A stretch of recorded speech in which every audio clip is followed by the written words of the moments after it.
नमस्कार दोस्तों, मैं मनीष द्विवेदी। आप कुशाग्र इस चैनल पर हैं। देखिए, कल आपका पीएससी का एग्ज़ाम है, तो आप सभी एस्पिरेंट्स को बेस्ट ऑफ लक। और एक भ्रम फैलाया गया था या एक भ्रामक जानकारी सोशल मीडिया पर चली, टेलीग्राम ग्रुप पर चली कि एग्ज़ाम का पेपर लीक हो गया, इस वजह से कल एग्ज़ाम नहीं होगा। हालांकि एमपीपीएससी ने क्लियर कर दिया है विज्ञप्ति जारी करके कि एग्ज़ाम होगा, कोई पेपर लीक नहीं हुआ है और ये भ्रामक जानकारी फैला रही जाइए। तो एग्ज़ाम होगा, आप मेंटली प्रिपेयर रहिए। देखिए, कल आपका एग्ज़ाम है, तो आपको यही चीज़ों का ध्यान रखना है कि ये जो जानकारियाँ फैली हैं कि पेपर लीक हो गया है, कल पेपर होने के बाद भी जानकारी टेलीग्राम, व्हाट्सएप ग्रुप और सोशल मीडिया के माध्यम से फैल सकती है कि पेपर लीक हो गया है। तो सेकंड पेपर कई लोगों का ख़राब हो सकता है इस चक्कर में। तो ध्यान रखिए कि ऐसी अफवाहों के बीच में ना आए जब तक कि आयोग की तरफ से कोई स्टेटमेंट ना आए। और दूसरा, दोनों पेपर को बहुत ही शांत चित्त मन से देना है, धैर्य रखना है। हड़बड़ाहट बहुत लोगों में होती है, बहुत सारे लोगों में नॉलेज होती है, इंटेलिजेंस होता है, बट एकदम से कोई प्रेशर आता है और वो गलतियां कर देते हैं। कोई क्विक चीज़ पूछ ली जाती है तो उनको लगता है कि यार ये मेरे टैलेंट को जज कर रहा है या मेरी नॉलेज को जज कर रहा है, या एक दबाव बनाने का काम आयोग के एग्ज़ाम में होगा आपके तरफ से। पहले दूसरे प्रश्न कई बार ऐसे आ जाते हैं, जब आप खोलते हैं तो 6 प्रश्न एक पेज पर रहते हैं, तो प्रश्न 6 के 6 में से आप में से एक ही प्रश्न बन रहा हो और बाकी पाँचों में डाउट आ रहा हो और 3 समझ में भी ना आ रहा हो। कई बार ऐसा होता है, तो एकदम से हड़बड़ा ना जाएं। हो सकता है वो उतना ही पोर्शन टफ हो जो आपको एकदम से आपके सामने आ गया है। धीरे धीरे जब आप पेपर को करते चले जाएंगे, तो सबसे पहले एक काम करिएगा कि जो न्यू कमर्स हैं, जो पहली बार पेपर दे रहे हैं, उनके लिए मैं ये हिदायत दूंगा कि चूँकि आप फर्स्ट टाइम दे रहे हैं, तो आपको सबसे पहले 100 के 100 क्वेश्चंस एक सरसरी नज़र से देख लेना है कि ये कंप्यूटर सेक्शन है, ये हिस्ट्री का सेक्शन है, ये ज्योग्राफी है, इसमें इन्वायरमेंट है, इसमें साइंस है, इसमें इंडियन पॉलिटी है, इसमें एमपी है। एमपी मतलब क्वेश्चन बीच बीच में रहते हैं अलग अलग सब्जेक्ट्स के। अभी तक आप चूँकि क्या है, मॉक टेस्ट सीरीज़ देते हैं या सब्जेक्ट वाइज टेस्ट सीरीज़ देते रहे होंगे या सब्जेक्ट वाइज पढ़ते होंगे, तो आपका दिमाग वैसे ही फीड है कि सब्जेक्ट वाइज ही क्वेश्चन जल्दी समझ में आते, एकदम से समझ में नहीं आते कि एक कंप्यूटर क्वेश्चन फिर नीचे ज्योग्राफी का, फिर हिस्ट्री का, फिर एमपी का। वो जानबूझ के पेपर ऐसा बना ही जाता है कि आप कंफ्यूज हो, आपका माइंड जो है ना इधर से उधर मूवेबल हो। तो उसकी तैयारी मॉक टेस्ट के थ्रू यदि आप लोगों ने की होगी तो ठीक है, नहीं तो अपने अपने लेवल पर जो उन्होंने की है वो ठीक है। अब जो ऐसा नहीं कर पाए उसके लिए भी कोई दिक्कत नहीं, बस आप एक एक प्रश्न को पढ़ें, उसको एनालिसिस करें, एक क्वेश्चन को कम से कम आप 2 बार करें, रीड करें। हिंदी मीडियम के हैं तो हिंदी में 2 बार पढ़ें और एक बार इंग्लिश वाला उसका सेक्शन ज़रूर देखें, चाहे आपको प्रश्न का उत्तर मिल ही क्यों ना गया हो। कई बार क्या होता है कि इंग्लिश में ऑप्शंस में या क्वेश्चंस में ऐसा कुछ रहता है कि जब आपको पता चलता है कि हिंदी में शायद आपको दिख रहा हो कि ये ऑप्शन हो, लेकिन इंग्लिश में पढ़ने में पता चलता है कि नहीं यार, ये ऑप्शन नहीं, इसका ये ऑप्शन बनेगा। कई बार हिंदी भी बड़ी क्लिष्ट आ जाती है। इंग्लिश मीडियम के बच्चों को भी ये रहता है कि भाई इंग्लिश में आप क्वेश्चंस को पढ़ें, ऑप्शंस पढ़ें, हिंदी में पढ़ें। कई बार हिंदी में उन्हीं चीज़ का बहुत सरलीकरण रहता है, तो सीधा सीधा आंसर मिल जाता है। संधि विच्छेद जब आप शब्दों का करते हैं तो उससे भी कई बार कंक्लूजन में आंसर्स निकलते हैं। एमपीपीएससी आजकल कूट वाले एग्ज़ाम पिछले 2 साल से आप देख रहे होंगे कि दे रहा है, जिसमें कूट देता है, कथन देता है, सही नहीं है, फिर उसमें भी देता है कौन कथन सही होगा नहीं होगा। ऐसे प्रश्नों को बहुत केयरफुली पढ़ना और कथनों को पढ़ना और कूट को पढ़ना, जल्दीबाजी या हड़बड़ाहट या एलिमिनेशन मेथड में जाके तुरंत मत चले जाना, नहीं तो क्वेश्चंस गलत होने की पूर्ण संभावना ऐसे प्रश्नों में रहती है। ये कथन वाले प्रश्न टफ नहीं रहते हैं, लेकिन इनकी लैंग्वेज जो स्टेटमेंट की होती है और जो उसका होता है ना कि ये कथन का रीजनिंग इसका सही है कि नहीं है, तो वो कारण और कथन दोनों की वो भाषा क्लिष्ट कर देते हैं, भाषा को घुमा देते हैं। चीज़ें सरल रहती हैं लेकिन उस घुमावदार भाषा में फंस के कई बार गलती हो जाती है, तो उसको ध्यान रखें। कई बार हमने बच्चों को ये भी देखा है कि जब कोई प्रश्न करते हैं तो ऑप्शंस वो देखते हैं, तो प्रश्न उनको हालांकि उतना समझ में नहीं आया है या प्रश्न ऐसा थोड़ा अजीब सा है, तो वो ऑप्शंस को जब पढ़ते हैं तो उन्होंने ऑप्शंस में जो अतरंगी सा जवाब उनको दिखता है वो टिक कर देते हैं। मैं एक कहना चाहता हूँ कि अतरंगी सा जवाब आप टिक क्यों करते हैं? आपको क्या लगा ये अतरंगी है, मैंने कभी सुना नहीं, कभी पढ़ा नहीं, तो ये आंसर होगा? ऐसा नहीं होता है। आपने जो सुना है, जो पढ़ा है, वही आंसर होगा। तो अब उसमें से जो आपको पक्का पता है कि ये तो इस चीज़ से रिलेटेड है, ये तो इस चीज़ से रिलेटेड है, अब ये किसी से रिलेटेड नहीं है तो इसको टिक मार दो, ऐसा नहीं होता है। वो ऐसा अजीब व गरीब जानबूझ के आप लोगों को एलोर करने के लिए डाला जाता है कि आप उसके तरफ अट्रैक्ट हो और आप वहाँ जाके फंस जाएं।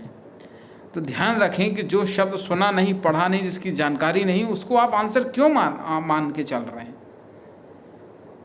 आप यदि कहीं कुंभ के मेले में गुम जाएं या कहीं भी गुम जाएं तो आप किसी अनजान व्यक्ति पे भरोसा करना पसंद करेंगे कि आप अपने ही शहर की या अपने ही भाषाई आधार पर किसी व्यक्ति को ढूंढेंगे कि यार ये मेरे जैसी भाषा बोल रहा है या मेरे जैसे शहर का दिख रहा है, आप उससे कांटेक्ट करेंगे। भले ही आप उसको उस शहर में उस वक्त ना मिले हो, लेकिन आपको अच्छा लगेगा कि यार ये जबलपुर का मैं हूँ और ये शायद दमोह साइड की भाषा बोल रहा है या नरसिंहपुर साइड की, ये मेरी मदद कर सकता है। कि आप तमिल वाले व्यक्ति से मदद मांगने लगेंगे।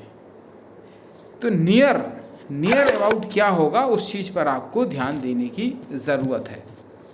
दूसरी बात, जो लोग 2, 3, 4 अटैम्प्ट दे चुके हैं और उनका अभी तक प्रीलिम्स नहीं निकला है या निकल के एक आध बार मेंस दे चुके हैं फिर उसके बाद प्रीलिम्स नहीं निकला है, तो ऐसे बच्चों को ये देखने की ज़रूरत है कि जब आप प्रीलिम्स दें तो ये कॉन्फिडेंस में ना रहें कि हम एक बार प्रीलिम्स निकाल चुके हैं तो हमारा इस बार भी निकल जाएगा। इसकी कोई गारंटी नहीं होती है।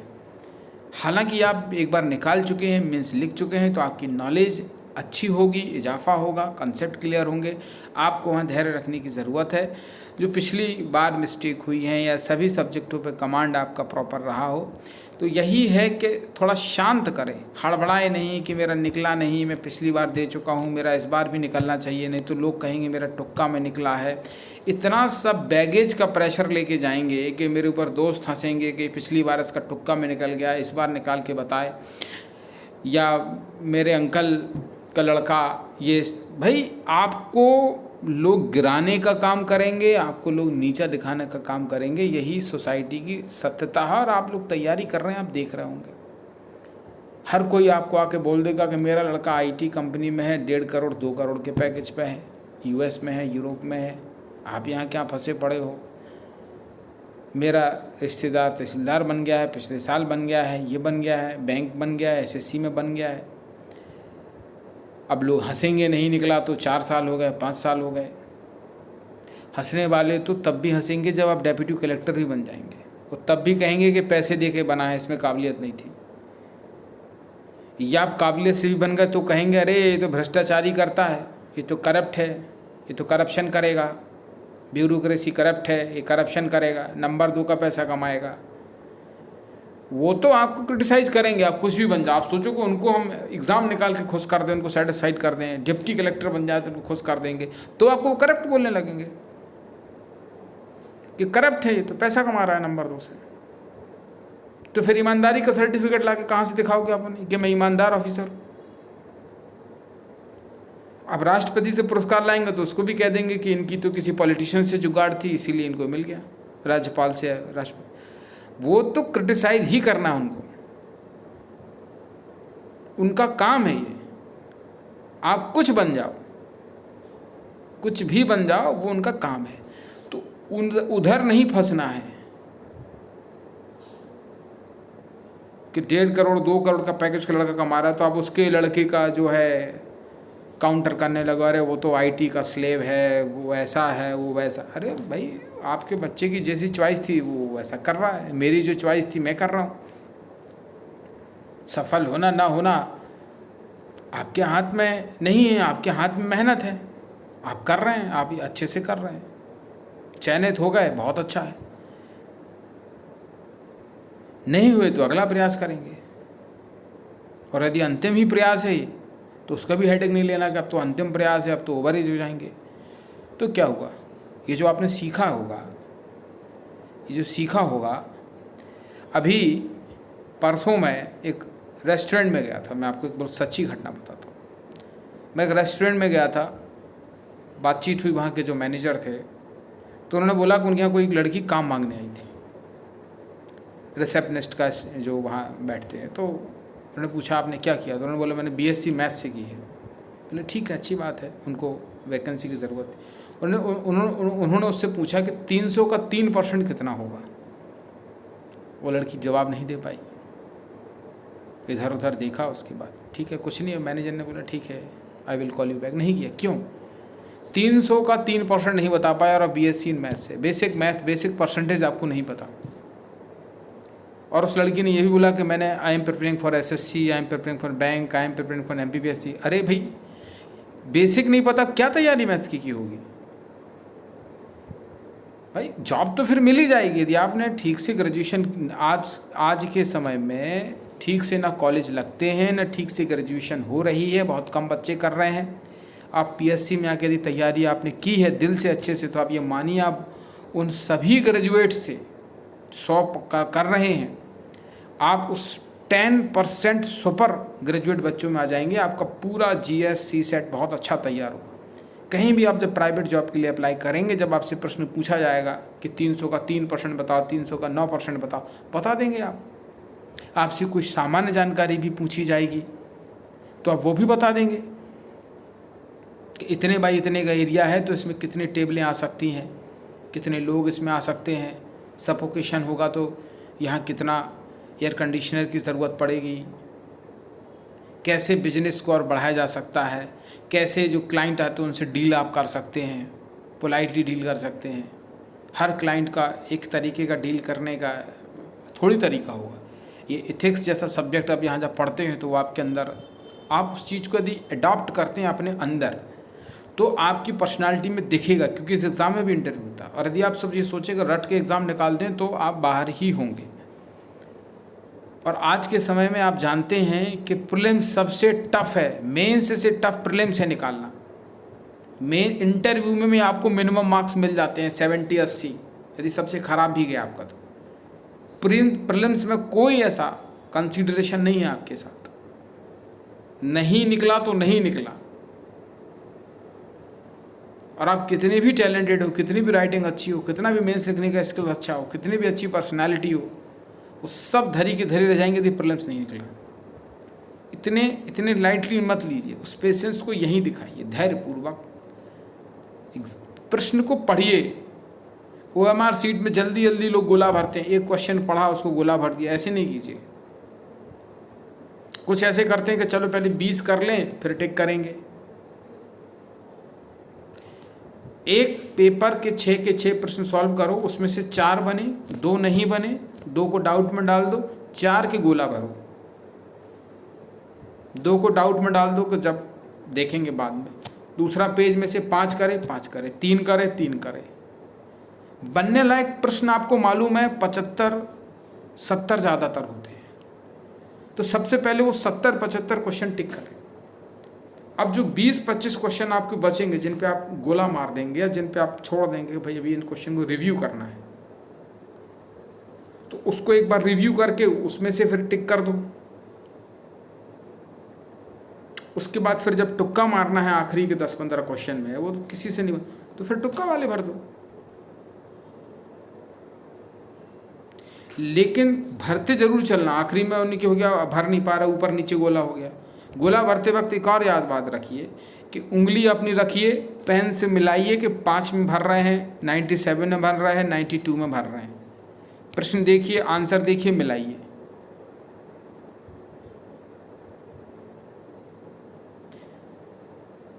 ये चीज़ें आप बेसिक याद रखना है। बाकी आपने जो साल भर मेहनत की है उस पर भरोसा रखिए।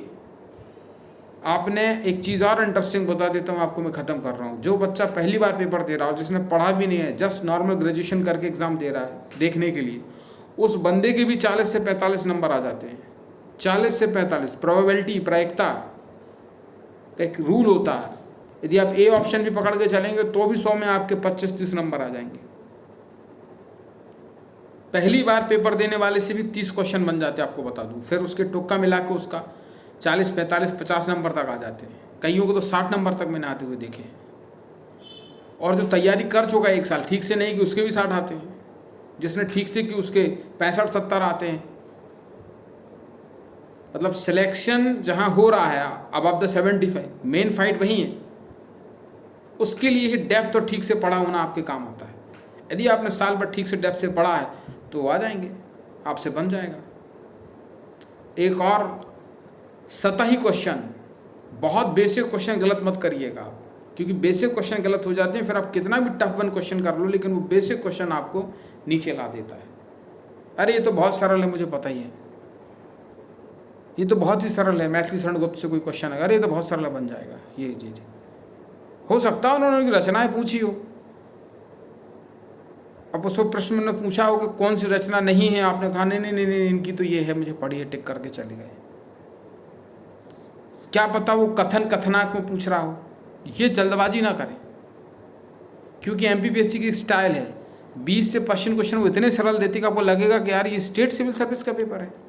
इतने सरल देते हैं, इतना सरल कि आदमी को बिलीव नहीं होता है कि ये एमपीपीएससी का पेपर है। बिलीव होता है जब 60 के ऊपर आप जाते हो, जब आपसे बनना चालू नहीं होते। स्पेशली कंप्यूटर के क्वेश्चंस ध्यान से दें, जो आर्ट फील्ड के बच्चे हैं, जो साइंस फील्ड के बच्चे हैं, उनको भी ध्यान देने की ज़रूरत है। जिन्होंने बायो नहीं पढ़ा, एनवायरनमेंट में थोड़ा उनका चूँकि ग्रेजुएशन में नहीं रहा होगा, तो बेसिक पर ध्यान दीजिए। ऑस्टियोप्लास्ट का ब्लास्ट नाम से कोई क्वेश्चन आया था एक बार, ऑस्टियोपोरोसिस से रिलेटेड क्वेश्चन आया था, हड्डी से। ऑस्टियो हड्डी को रिप्रेजेंट करता है। ये बेसिक चीज़ें से भी आंसर कई बार मिल जाता है। आधा आंसर छिपा होता है आपके क्वेश्चन में, ऑप्शंस में पढ़ेंगे तो लगभग दिख जाता है। माना कि क्वेश्चन टफ होते हैं आफ्टर 60 में, मान रहा हूँ, मेन वहीं से दबाव बनता है, लेकिन बेसिक क्वेश्चन गलत मत करना। All the best, thank you very much.